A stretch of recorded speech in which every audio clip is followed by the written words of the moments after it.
Welcome again to part 2 of a set of keys, and this part deals with working with the dead. The contents are an introduction, the technique of meditative following, reading to the dead, helping the dead, and discovering karmic links.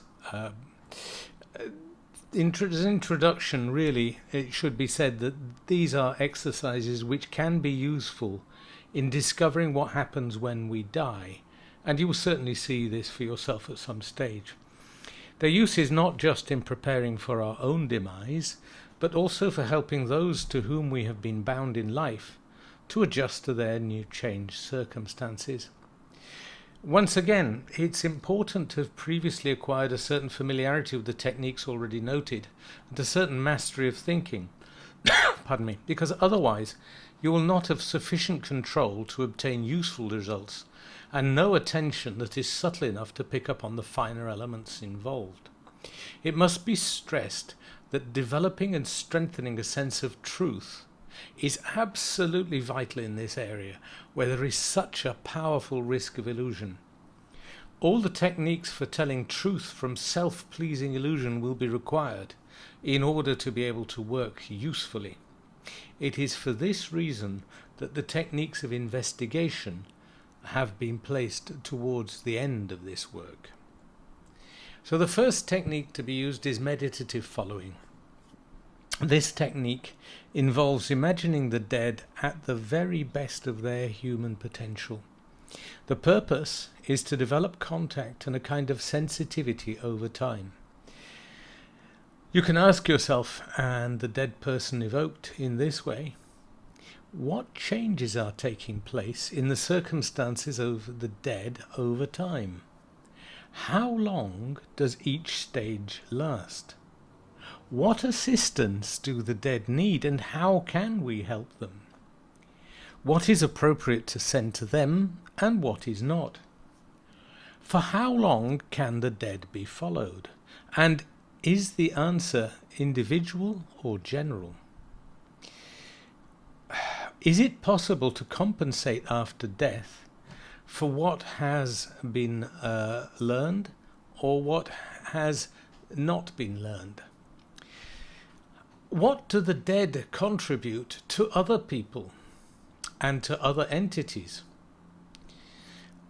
Are these items general matters or individual? Because individual circumstances may be widely different. Certain categories of people are especially suited for this exercise, and they include the following: people with whom we've been closely linked in life by karmic links or linked by fate, those who have undergone early or sudden deaths, and those who die in mass events such as catastrophes, terrorist attacks, and so on and so forth. You can also ask yourself, what other questions can you add? And what other classes of dead can you add to those that you can get in touch with?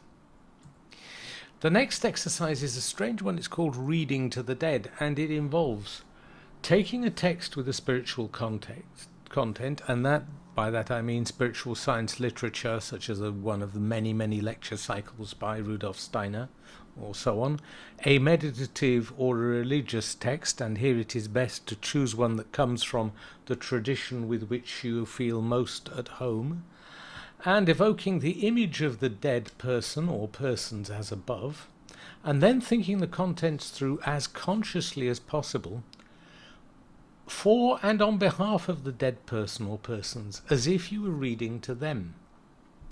And the questions then can be asked, which are: who should be included in these readings, and should anyone be excluded? What should be read to them in this way? How intently do the contents have to be thought through in order for the exercise to be effective? What extent does knowledge of an earthly language help in this exercise? And for how long does that knowledge, or the contribution of that knowledge, last? Then there is the issue of what help we can give to the dead. This follows on from following the dead, and initial answers will be given through the questions stated. Further lessons can be learnt by asking the answers to the following, which is, what do heat and cold mean to the dead? What manifests behind those sensations? Can the dead be lonely and or isolated? Are some incarnate people on earth invisible to them? And if so, who and why? Karmic links. These are links of destiny, if you like. And it will be obvious from the practice of the exercises given above that it can be useful to discover if any links exist. In addition to pure perception on living and memory review of the relationship, the technique of repeated meditation of the subject person can be a useful way of finding answers to these questions. To whom am I linked? Besides the obvious, are links stronger with friends or enemies? Or do either play the opposite role beyond appearances? Can links be strengthened? Are there any differences in the bonds before and after death? What differences are there from when people to whom we were bound were alive? Are these bonds something only from the past, or can new bonds be made for the future? Do we have to be incarnate when we are making such bonds?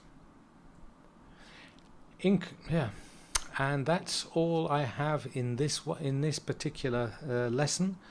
Thank you for your time. I certainly hope you will find these things to be useful and fruitful, and look forward to the next lesson. Bye.